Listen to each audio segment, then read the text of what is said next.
La vie de Mahomet. 10 choses que vous ignoriez sur le prophète d'Allah. Partie 1. 1. Mohammed était probablement un personnage historique.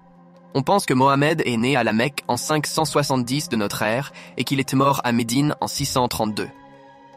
Beaucoup sont dubitatifs quant aux informations au sujet de sa vie parce que les récits musulmans qui la rapportent ont été écrits environ 2 siècles après sa mort. Nous ne disposons d'aucun témoignage oculaire. Cependant, nous avons des raisons de croire que Mohammed a été un personnage historique. Certains chrétiens du 7e siècle ont écrit au sujet d'un prédicateur qui était apparu parmi les Arabes, mais ils l'ont qualifié de faux prophète parce qu'il venait avec des épées et des chars. 2. Il a été probablement influencé par des chrétiens.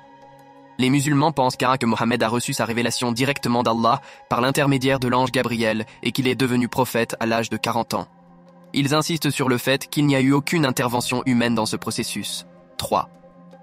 Les musulmans considèrent Mohammed comme étant parfait. Selon les musulmans, Mohammed est le prophète ultime d'Allah, le dernier et le meilleur dans la chaîne constituée par des milliers de prophètes, laquelle comprend des prophètes de la Bible. Les musulmans le considèrent comme le seul homme parfait ayant jamais vécu. Tandis que les récits historiques peuvent jeter le doute sur ce tableau idéal, on peut en effet voir certaines de ses actions comme discutables et certains de ses enseignements comme posant problème, les musulmans le révèrent encore et croient qu'il était infaillible. 4.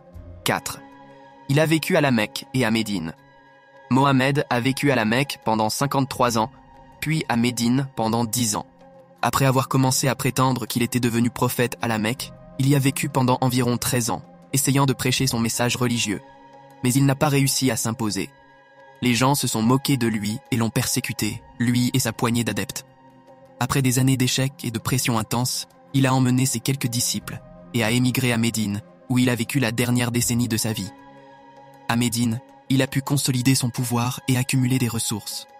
Il y est devenu un chef de guerre et un homme d'État. 5.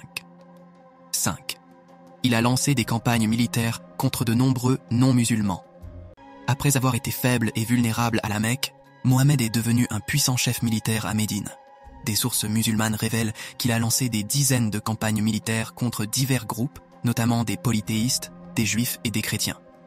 Grâce à ces campagnes, Mohammed est devenu si puissant en tant que chef de tribu arabe que de nombreuses tribus se sont soumises à lui et ont ainsi déclaré leur conversion à l'islam. Le mot islam lui-même signifie soumission et reddition.